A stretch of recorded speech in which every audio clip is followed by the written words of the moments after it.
Yang mana perbuatan tersebut perbuatan yang sangat dicintai oleh Nabi, yang mana perbuatan tersebut yang sangat digemari oleh Nabi. Maka pada ketika itu, pada ketika Nabi melihat Siti Aisyah melakukan perbuatan tersebut, maka Nabi mohon kepada Allah, ya Allah, ampunilah dosa-dosa Aisyah, ya Allah. Baikkah itu dosa-dosa yang telah lalu ataupun dosa-dosa yang akan datang. Baikkah itu dosa-dosa yang zahir ataupun dosa-dosa yang batin. Maka pada ketika itu, pada ketika Siti Aisyah mendengar doa Nabi, maka Siti Aisyah sangat senang. Siti Aisyah berlompat-lompat, Siti Aisyah gembira dengan doa Nabi.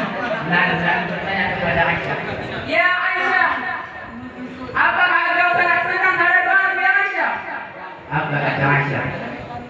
Ya Rasulullah, siapa yang tidak senang didoakan oleh orang yang paling mulia seperti ya Rasulullah? Orang yang dikasihi oleh Allah. Aku sungguh senang terhadap doa ya Rasulullah.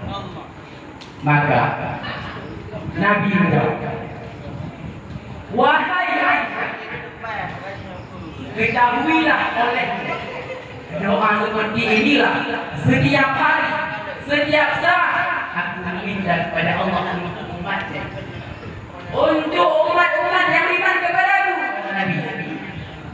Maka Sayyidina Ali berkata, pada akhir hayatnya Nabi berbaring di rumah Siti Aisyah. Pada saat itu Sayyidina Ali melihat Nabi sedang menggerakkan bibirnya. Maka Sayyidina Ali penasaran apa yang dikatakan oleh Nabi. Lalu Sayyidina Ali mendengarkan, ummati, ummati, dikuncikan Nabi Sallallahu Alaihi Wasallam tentang lagi. Nabi masih teringat kepada umat. Akan tetapi pada akhir ini, pada saat ini, apakah kita masih teringat kepada Nabi? Apakah kita sering memperbuatkan suatu perbuatan yang tak dicintai oleh Nabi? Maka oleh sebab itu, tingkatkan rasa cinta kita kepada Nabi, tingkatkan rasa cinta kepada Nabi. Maka pada ketika ini Allah Subhanahu wa taala berkata kepada Jibril, wahai Jibril, sampaikan kepada Muhammad, saya berikan kepadanya ada dua pilihan. Apakah dia memilih dunia ataupun dia memilih saya? Kata Allah. Turunlah Jibril